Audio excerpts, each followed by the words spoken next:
ప్రభునందు దేవుని బిడ్డలారా, బాగున్నారా? మరి మీరు మీ కుటుంబము మరి క్షేమకరంగాను దీవెనకరంగా ఉండాలని నేను అనుదినము మీకోసం ప్రార్థన చేస్తున్నాను. కొంతమంది అయితే ఫోన్ చేసి వారి సమస్యలు చెప్తూ ఉన్నారు. వాటి నిమిత్తం కూడా నేను ప్రార్థన చేస్తున్నాను. అలాగే నాతో పాటు మా సంఘంలో కూడా మీ పేర్లు చెప్పి నేను ప్రార్థన చేపిస్తున్నాను. మా సంఘంలో 3 గంటల కాడ నుంచి 5 గంటల వరకు దాదాపు ఒక 10 మంది 15 మంది విజ్ఞాపన వీరులు ప్రార్థన చేస్తూ ఉంటారు. అలాగే 11 గంటల కాడ నుంచి మరి 12 గంటల వరకు, 10 గంటల కాడ నుంచి రాత్రిపూట 10 గంటల కాడ నుంచి 11, 12 గంటల వరకు విజ్ఞాపన చేస్తూ ఉంటారు. సంఘంలో ఎల్లప్పుడూ ప్రార్థనలు జరుగుతూ ఉంటాయి. మరి మీ ప్రార్థన అంశాలు, ప్రార్థన విషయాలు మీరు కొంతమంది తెలియపరుస్తున్నారు. నేనే కాదు ప్రార్థన చేసేది, మా సంఘంలోని సంఘ బిడ్డలు కూడా ప్రార్థన చేస్తున్నారు. తప్పకుండా దేవుడు మీకు విజయాన్ని ఇస్తాడు. ఈరోజు వాక్య అంశముగా హెబ్రీ పత్రిక 6వ అధ్యాయము 12వ వచనం. మీరు మందులు కాక విశ్వాసము చేతను ఓర్పు చేతను వాగ్దానములను స్వతంత్రించుకుని వారిని పోలి నడుచుకున్నట్లు మీలో ప్రతివాడును మీ నిరీక్షణ పరిపూర్ణమగు నిమిత్తము మీరిదివరకు కనపరిచిన ఆసక్తిని తుదమటుకు కనపరచవలనని అపేక్షించుచున్నాను. దేవుని బిడ్డరా, చాలామంది జీవితాల్లో ఆ యొక్క నిరుత్సాహంగా ఉంటున్నారు. ఎంతగానో డల్గా, బాధగా, కలవరముతో, భయముతో అనేక మంది ఉంటూ ఉన్నారు. దేవుని బిడ్డరా, సమస్యలు లేని వారు ఎవరూ లేరు. చిన్నపిల్లలను అడిగినా, లేకపోతే ఒక భార్యను, ఒక భర్తను, లేకపోతే ఇంటిలో ఉన్న పిల్లల్ని ఏ సమస్య అడిగినా అనేక రకాలైన సమస్యలు చెప్తూ ఉంటారు. అయితే అందరూ సమస్యలు గుండా వెళ్తూ ఉన్నారు. ఈ సమయంలో పౌలు గారు హెబ్రీ సంఘానికి వ్రాస్తూ ఒక చక్కటి మాట, మీరు మందులుగా ఉండొద్దు, మందమతులుగా ఉండొద్దు. అయితే విశ్వాసము చేతను ఓర్పు చేతను వాగ్దానములను స్వతంత్రించుకున్న వారిని పోలి నడుచుకున్నట్లు. మనము మన యొక్క జీవితాల్లో మన సమస్య, చాలామంది ఆర్థిక ఇబ్బందులు గుండా వెళ్తున్నారు, అనారోగ్యము గుండా వెళ్తున్నారు. మా భర్త మార్పు కొరకు మీరు ప్రార్థన చేస్తున్నారు, పిల్లల మార్పు కొరకు ప్రార్థన చేస్తున్నారు, వివాహం కొరకు మీరు ప్రార్థన చేస్తున్నారు. అయితే దేవునిరా, నువ్వు దేని కొరకైతే దేవుని ఎదుట ఎదురు చూస్తున్నావో దాని విషయంలో నువ్వు మాంద్యులుగా ఉండకుండా విశ్వాసము చేత ఓర్పు చేత వాగ్దానమును స్వతంత్రించుకున్న వారిని పోలి మనము ఒక సమస్య పరిష్కరించబడాలి అంటే నీలో విశ్వాసము, ఓర్పు ఉండాలి. ఓర్పు. ఒక సమయంలో ఒక సహోదరి తన భర్త మార్పు కొరకు ప్రార్థన చేస్తుంది. ఏమండి, భర్త మారనందున లేకపోతే ఆ ఫలితాలు, ప్రార్థన ఫలితాలు తనకి రావట్లేదు. తన భర్త తనతో ఉంటే మంచిది, తనతో పాటు మందిరానికి రావాలని కోరుకుంటూ ఉంది. కానీ అది జరగట్లేదు. ఆమె చాలా స్ట్రెస్కి గురవుతూ ఉంది. దేవుడిరా, ప్రతి ఒక్కరూ ఇదే ఇబ్బంది. మన యొక్క జీవితాల్లో విశ్వాసము మాంద్యులుగా ఉండొద్దు, ఆగిపోవద్దు. నువ్వెందుకు సరిగా ప్రార్థన చేయట్లేదమ్మా? అతివరకు నువ్వు బాగా ప్రార్థన చేసేదానివి, సరి అయిన రీతిగా తెల్లవారుజామున లేవట్లేదు, ప్రార్థనకి ఆసక్తిగా రావట్లేదు. ఒకప్పుడు ఎంతో ఆసక్తిని కనపరిచావు, లేకపోతే క్వైర్ పార్టీలో నిలబడి పాటలు పాడటం లేదు, మందిరంలో పరిచర్య చేయట్లేదు, అన్నిట్లో నువ్వు ముందుండేదానివి వెనకంజి వేస్తున్నవి ఏంటంటే, అయ్యగారు దేవుడు నాకేం చేయట్లేదు, నాకేమీ మేలు నాకు రావట్లేదు, నా ప్రార్థన దేవుడు వింటలేదు, కాబట్టే నాకు చేయాలనిపించట్లేదు, అందుకే వెనకంజి వేస్తున్నాను అని చాలామంది అంటూ ఉంటారు. నువ్వు మాంద్యులుగా ఉండి విశ్వాసము చేత ఓర్పును నువ్వు కనపరచకుండా, ఏమండి, వాగ్దానమును పొందిన వారిని పోలి మనం నడుచుకోవాలి. మన జీవితాల్లో రెండవది నిరీక్షణతో ఎదురు చూడాలి. మీరు ఎప్పుడైనా నిరీక్షణ పోగొట్టుకోకూడదు. దేవుడు తప్పకుండా నాకు వెలుగునిస్తాడు, నా సమస్యను దేవుడు పరిష్కరిస్తాడు, నా భర్తను దేవుడు మారుస్తాడు, నా పిల్లల్ని మారుస్తాడు. ఒక మాట అండి, ప్రభువైన యేసునందు విశ్వాసముంచు, అప్పుడు నీవును నీ ఇంటి వారు రక్షించబడతారు. మనకు ఒక నిరీక్షణ ఉంది. నేను మందిరానికి వెళ్తున్నాను, నన్ను బట్టి నా పిల్లలు మార్చబడతారు, నన్ను బట్టి నా భర్త మార్చబడతాడు, నన్ను బట్టి నా భార్య మార్చబడుద్ది. అది నిరీక్షణ. మీరు జైలధికారి ఒక వ్యక్తే దేవుని యందు విశ్వాసం ఉంచాడు, దేవుని శక్తిని ఆ రాత్రి చూచాడు. అందరూ ఆ బంధకాల నుంచి విడిపించబడటం, జైలు ఒక భూకంపం లాగా రావటం చూచాడు. చూచిన వెంటనే దేవుని శక్తి, పౌలు శీలలు పాటలు పాడటం కూడా విన్నాడు. దేవుడు శక్తివంతుడు అనే మాట అతడు గ్రహించి దేవుని యందు విశ్వాసం ఉంచాడు. ఇతను ఎప్పుడైతే దేవుని యందు అతడు క్రూరుడు. జైలు అయితే పోలీస్ స్టేషన్లో పనిచేసే వారందరూ కూడా క్రూరత్వంగానే ఉంటారు.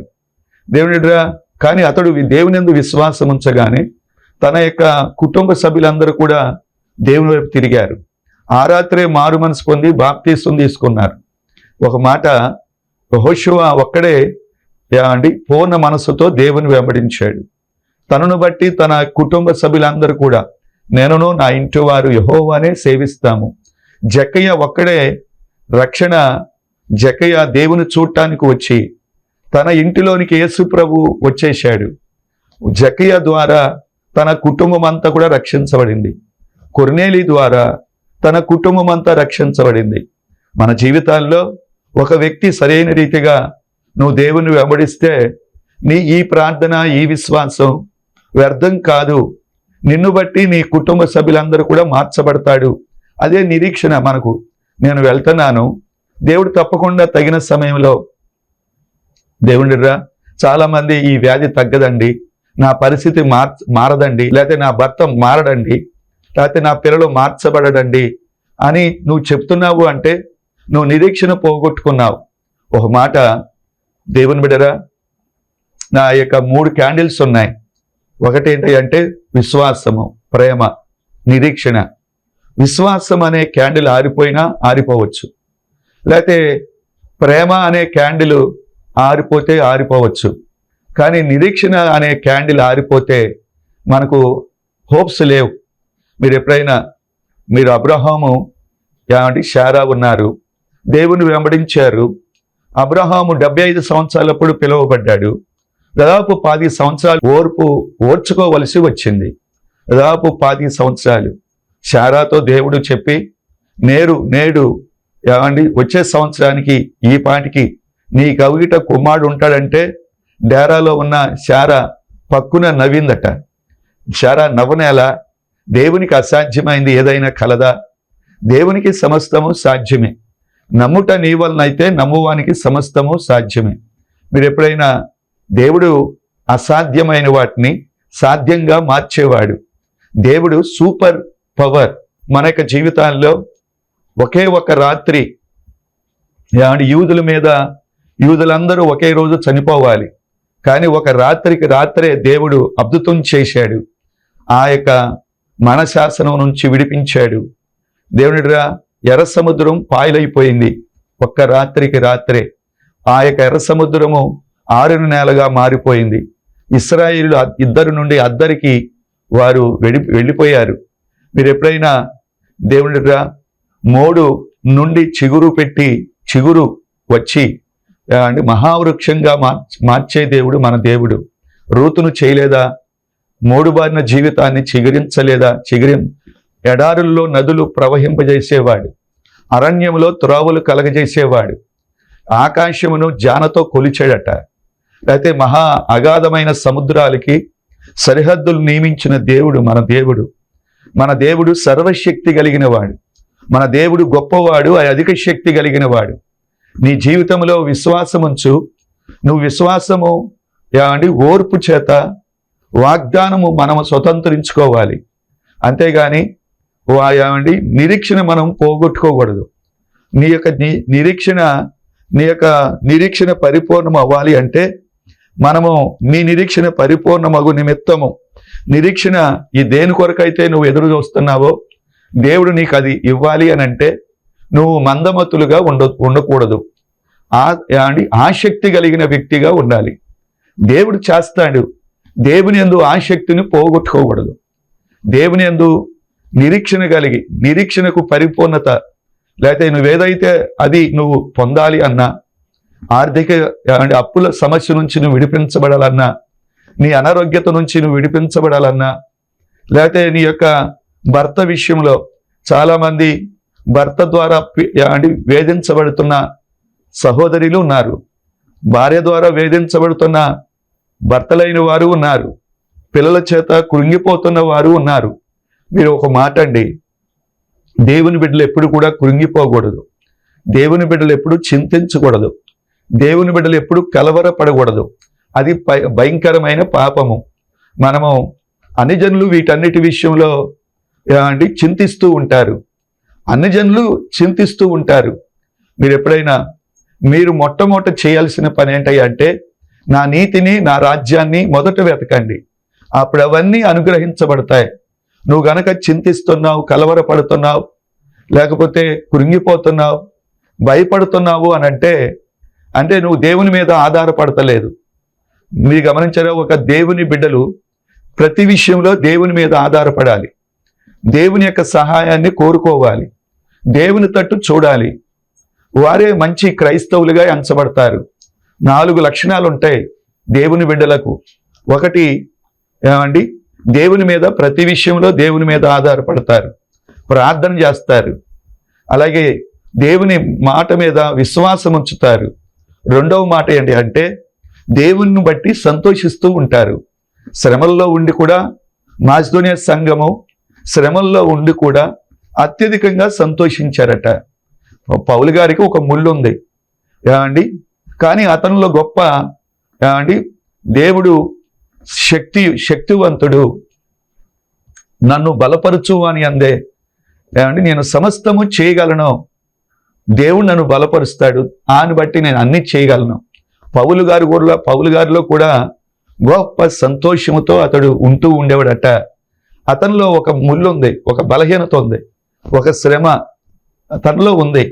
అయినా శ్రమల విషయంలో శ్రమ ఏదైతే శ్రమగా ఉందో దాన్ని చూడలేదు, ఆ యొక్క సమస్యను పరిష్కరించగలిగిన దేవుని వైపు చూచారు. మీరు ఎప్పుడైనా రెండవది, మనం దేవునిలో ఆనందించాలి. మూడవది ఏంటి అంటే, మనము దేవుని ఆత్మ చేత నడిపించబడాలి, దేవుని ద్వారా మనం నడిపించబడాలి. నాలుగవది, దేవుని బట్టి మనము బలవంతులుగా ఉండాలి, శక్తివంతులుగా ఉండాలి. మనము దేవుని ఎరిగి మనము దేవునికి మహిమ చెల్లించే వారంగా ఉండాలి. సరే దేవునిరా, పౌలు గారు విశ్వాసము, ఓర్పు అండి వాగ్దానాన్ని స్వతంత్రించుకునే వారంగా మనం ఉండాలి.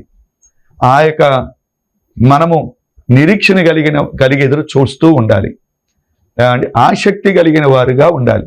మాంద్యులుగా ఉంటే నువ్వు ఏదైతే ఎదురు చూస్తున్నావో అది నువ్వు పొందలేవు. నువ్వు ఆసక్తి ఉంటే నీ దగ్గర దేవుడు చూచేది ఏంటంటే, నీ దగ్గర డబ్బులు ఉన్నాయో, బంగారం ఉందో, వెండి ఉందో అది చూడడు దేవుడు.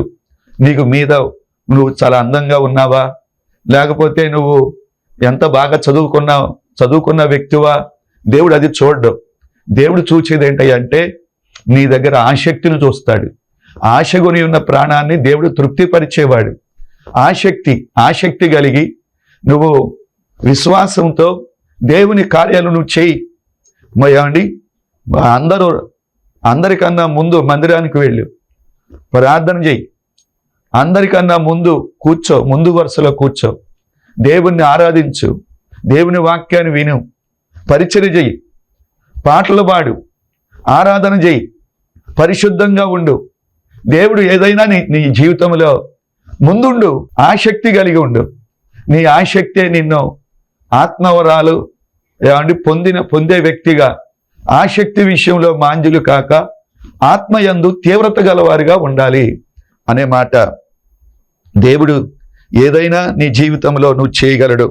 సరే, ఆసక్తి కలిగిన వారి జీవితాల్లో దేవుడు చేసిన 2 వ్యక్తుల గురించి నేను చెప్తాను. దేవుడుగా మనం యొక్క జీవితాల్లో సంఖ్యాకాండము 25వ అధ్యాయము 13వ వచనము, అది నిత్యమైన యాజక నిబంధనగా అతనికిని అతని సంతానమునకు కలిగి ఉండును. ఎలయనగా అతడు తన దేవుని విషయమందు ఆసక్తి గలవాడు. ఇశ్రాయేలుల నిమిత్తము ప్రాయశ్చిత్తము చేసి ఫినెహాసును చూచి, ఫినెహాసును గురించి ఇక్కడ వ్రాయబడింది. ఇశ్రాయేలులు మోయాబు ప్రాంతానికి వచ్చినప్పుడు మోయాబు స్త్రీలతో ఇశ్రాయేలులు పాపం చేశారు. ఆ యొక్క ఇశ్రాయేలు యొక్క పాళెములో తెగులు పుట్టింది. తెగులు ద్వారా అనేక మంది ఇశ్రాయేలు చనిపోతున్నారు. కారణం ఏంటంటే ఇశ్రాయేలు యవనస్తులు వ్యభిచార పాపానికి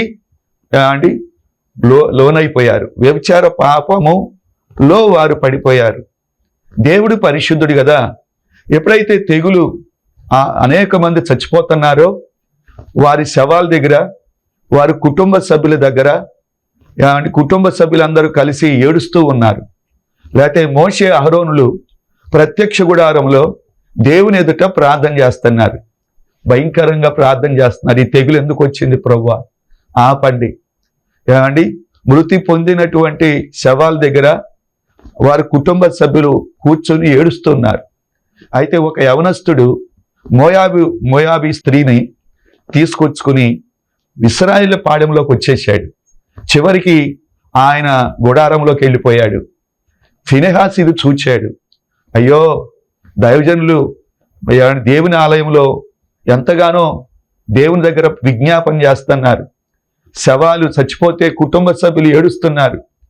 ఈ వ్యభిచార పాపాన్ని బట్టే కదా ఇంత తెగులు ఇశ్రాయేలు పాళెంలోకి వచ్చింది. వీడేంటి డైరెక్ట్గా మోయాబీ స్త్రీని గుడారంలో తీసుకొచ్చేసాడని ఎవరు చెప్పలా. ఒక ఈటని తీసుకున్నాడు, బల్లెం తీసుకుని ఆ యొక్క గుడారంలోకి వెళ్ళి ఆ యొక్క ఇశ్రాయేలు యొక్క యవనస్తుడిని, ఆ యొక్క మోయాబీ స్త్రీని పండుకున్న తర్వాత వెంటనే గుచ్చి నేలకల్లా గుచ్చేసాడట. వారిద్దరూ చనిపోయారు. ఈ విషయం మోషే అహరోనులు చూడలా, ఇశ్రాయేలు ఎవరో చూడలా, ఇతనికి ఎవరు చెప్పలా. ఈ సమయంలో దేవుడు గనుక చూస్తే ఏం చేస్తాడు అని ఈయన భారము కలిగి, బాధ్యత కలిగి, ఆసక్తి కలిగి ఆ పని చేసాడట. మీరు ఇక్కడ అది నిత్యమైన యాజక నిబంధనగా అతనికి అతని సంతానమునకు కలిగి ఉండును. ఎలాగనగా అతడు దేవుని విషయమందు ఆసక్తి గలవాడై ఇశ్రాయేలు నిమిత్తము ప్రాయశ్చిత్తము చేశాను. అది దేవుని విషయమందు ఆసక్తి కలిగి ఈ కార్యం చేశాడట. ఇశ్రాయేలు నిమిత్తం. అయ్యో, అయితే దేవుడు చూచి ఇది నిత్యమైన యాజక నిబంధనగా అతనికి అతని సంతానమునకు. మరి ఒక మాట అండి, ఒక మంచి పని చేస్తే నీకే కాదు నీ యొక్క సంతానానికి నీ తరతరాలకి అది ఆశీర్వాదముగా మార్చబడుద్ది. ఒక పిచ్చి పని, ఒక పాపము నువ్వు చేస్తే నీకు అది భయంకరమైన నష్టం, శాపం. నీ యొక్క సంతానానికి అది శాపంగా మార్చబడుద్ది. సౌలు ఉన్నాడండి. సౌలు దేవుడు ఆయన్ని రాజుగా చేశాడు. సౌలుని దేవుడు రాజుగా చేస్తే అతడు చేసిన పని ఏంటంటే 2 సంవత్సరాలే దేవునికి అలాగే దేవునికి భయపడ్డాడు, సమూయేలుకు భయపడ్డాడు. ఆ యొక్క అమాలేకులందరిని హతం చేయమంటే వాటిని కడగా పెట్టాడు, బలిసిన వాటిని. దేవుని ఒక మాట, అతడు చేసిన అవిధేయత వల్ల, లేకపోతే ప్రవక్త సమూయేలు, దైవజనుడైన సమూయేలు చేయాల్సిన యాజక ధర్మాన్ని రాజుని కదా నేను చెయ్యొచ్చని సౌలే చేసేసాడు. ఈ 2 విషయాల వల్ల బుద్ధి లేని పని చేయటం ద్వారా సౌలు చంపబడ్డాడు. సౌలుకి నష్టం వచ్చింది. సౌలు 3 కుమారులు, వారి యొక్క సంతతి మీదకి అపాయము, శాపము వచ్చినట్లుగా మనం చూస్తాము. అయ్యో దేవునిరా, దేవుని నమ్మానని చెప్పుకుంటున్న నీ జీవితంలో దేవునికి విధేయత, దేవుణ్ణి ఆరాధించవలసిన విధంగా నువ్వు ఆరాధించకపోయినా, దేవునికి లోబడవలసిన విధంగా నువ్వు లోబడకపోయినా నష్టము నీకు నష్టమే, అలాగే నీ సంతతికి, నీ కుటుంబ సభ్యులకి అది నష్టమే. నువ్వు అవిధేయుడిగా ఉండొద్దు. మీరు ఎప్పుడైనా ఒకని అవిధేయత వల్ల ఈ లోకంలోనికి పాపం వచ్చింది, మరణం వచ్చింది, నరకం వచ్చింది.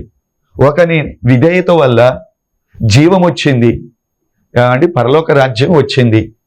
నీ జీవితంలో దేవుడు కూడా నిన్ను చూస్తున్నాడు. నీ యొక్క భక్తి సరైందేనా?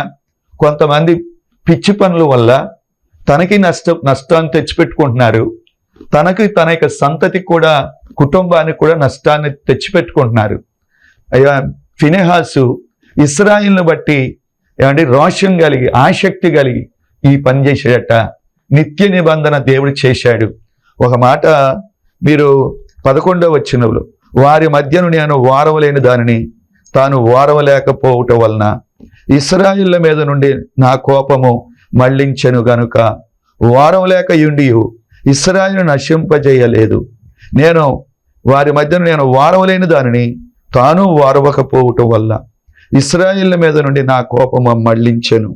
నేనేదైతే వారవలేనో దాన్ని కూడా ఫినెహాసు వారవలేదట. ఆ యొక్క ఇశ్రాయేలుని, ఆ మోయాబీ స్త్రీని అతడు గుచ్చి చంపినట్లుగా మనం చూస్తాము. ఈరోజు నీ జీవితంలో నిన్నేలుబడి చేస్తున్న పాపము కానీ, నువ్వు ఒక్కడవే నీ శాపాన్ని నువ్వు ఆపగలిగిన సామర్థ్యం నీ ఒక్కడికి ఉంది. నువ్వు నిలబడితే నీ ఇంట్లో ఉన్న అనారోగ్యతలు పోతాయి, శాపము తొలగిపోద్ది, నీ ఇంట్లోకి ఆశీర్వాదము వచ్చుద్ది. నువ్వు ఒక్కదానివిగా నిలబడితే, ఒక్కడిని బట్టి ఆ ఇంటికి వెలుగు, ఒక్క వ్యక్తిని బట్టి ఆ ఇంటికి శాపం. నువ్వు ఎలా ఉన్నావు? మీరు గమనించారా? దేవునిరా, నాకెందుకులే అని అనుకోబాకు. మందిరానికి వెళ్తున్న నీవు ప్రత్యేకంగా నువ్వు ప్రాముఖ్యమైన వ్యక్తివి. సరైన రీతిగా ఆరాధిస్తున్నావా దేవుణ్ణి? సరైన రీతిగా వెంబడిస్తున్నావా? నాకెందుకులే అనుకోబాకు. నీ ఇంట్లో ఉన్న రోగాన్ని, నీ ఇంట్లో ఉన్న పరిస్థితులను మార్చగలిగిన సామర్థ్యం దేవుడు నీకు ఇచ్చాడు. కానీ నీ ఇంట్లో నువ్వు నిలబడితే దేవుడు ఏదైనా నువ్వు చేస్తావు.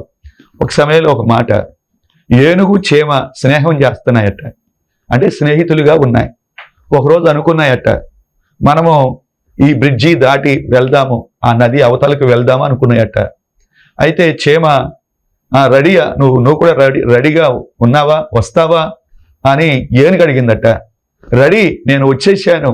ఎక్కడున్నావంటే, ఆ చెవి అన్మాల నేనున్నాను అందట. మీరు గమనించారా? ఏనుగు చెవి అన్మాల చేమ వచ్చి ఇద్దరు స్నేహం చేస్తున్నారు. అయితే బ్రిడ్జి మీద ఎక్కుతూ ఉంటే ఆ బ్రిడ్జి ఊగిందట. ఊగుతున్నప్పుడు చేమ అంటుందట, మనమంటే ఏంటనుకుంటున్నావు, మనమంటే ఏంటనుకుంటున్నావు అని అంటుందట చేమ. చేమను బట్టి బ్రిడ్జి ఊగిందా? ఏనుగును బట్టి బ్రిడ్జి ఊగిందా? అంటే ఎవరు సామర్థ్యం? అలాగే దేవుని వెంబడిస్తున్న నీవు ఒక చీమ లాంటి దానివి. లేకపోతే ఏ దేవుడైతే వెంబడిస్తున్నావో ఆ దేవుడు ఒక ఏనుగు లాంటి వాడు. మన దేవుడు ఒక పర్వతం లాంటి వాడు. దేవుడు బలమిచ్చువాడు. దేవుడు శక్తినిచ్చువాడు. తను నమ్మినటువంటి వారి జీవితాల్లో బలమైన కార్యాలు దేవుడు చేయవాడు. నీ ఎదుట దేవుని యొక్క సన్నిధిలో నువ్వు ఉంటే పర్వతము మైనము వలె కరిగిపోద్ది. నీ ఎదుట ఉన్న పర్వతము ఏదైతే నిన్ను సవాలు విసురుతుందో, ఏ సమస్య విషయంలో నువ్వు బేజారైపోతున్నావో ఆ సమస్య నీ జీవితంలో మైనము వలె కరిగిపోద్ది అనే మాట దేవునిరా. యెహోవా యందు నమ్మిక ఉంచువాడు కదలక నిత్యము నిలుచు సియోను కొండ వలె ఉంటాడు. దేవుని యందు నమ్మిక ఉంచితే నువ్వు కదలక నిత్యము నిలిచే సియోను కొండ వలె ఉంటావు. దేవుడు అద్భుతాలు చేయడా అండి? దేవుడు చేస్తాడు. నువ్వు నమ్ముట నీ వలన అయితే నమ్మవానికి సమస్తము సాధ్యమే. అలాగే దేవునిరా, నీకు ఆసక్తి ఉంటే దేవుడు ఏదైనా కార్యం చేస్తాడు అనే మాట మన జీవితాల్లో దేవునికి అసాధ్యమైంది ఏదీ లేదు అనే మాట మరి 2వ రాజుల గ్రంథము 10వ అధ్యాయము 16వ వచనము, యెహోవాను గూర్చి నాకు కలిగిన ఆసక్తిని చూచుటకై నాతో కూడా రమ్మనగా యెహూ రథం మీద వారు అతన్ని కూర్చుండబెట్టిరి. దేవునిరా, యెహూను మనం చూస్తున్నాము.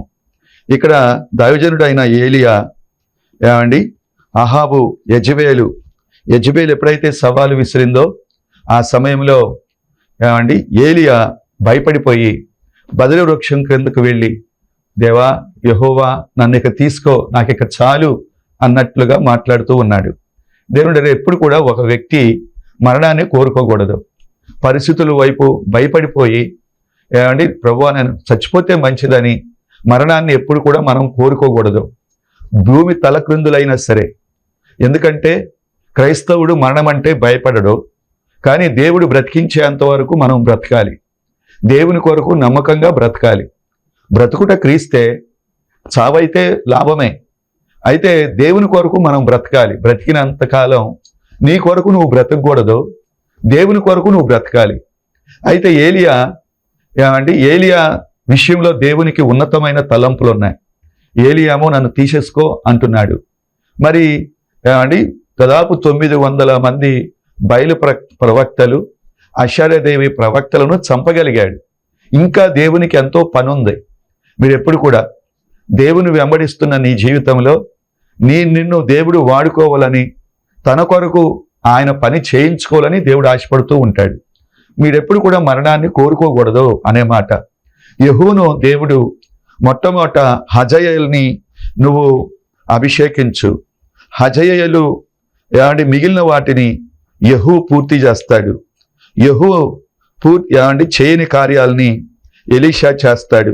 ఈ ముగ్గురిని నువ్వు అభిషేకించాలి, హజాయేల్ని, యెహూని. యెహూ బహు ఆత్మ తీవ్రత కలిగిన వాడిగా ఉన్నాడు.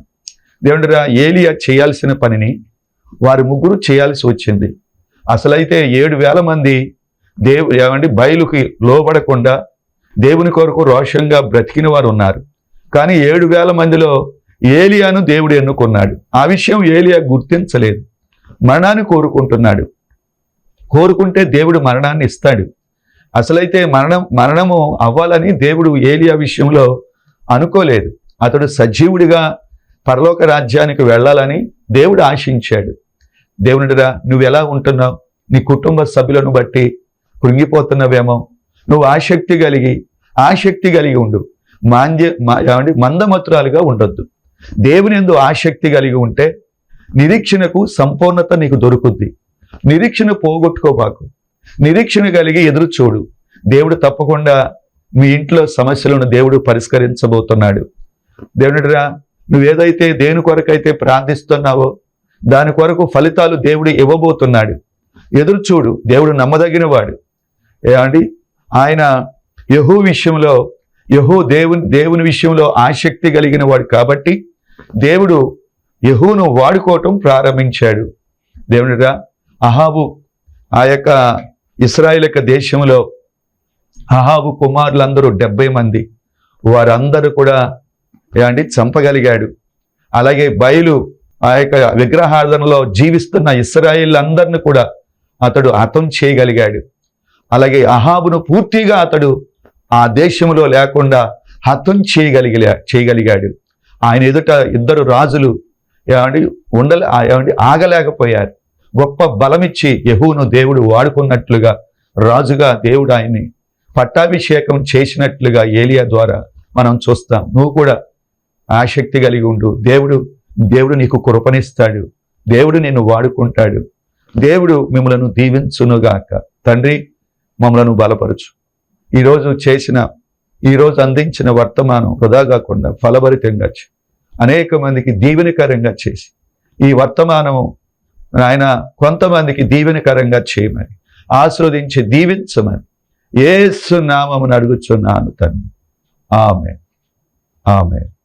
మీ అందరికీ వందనాలు.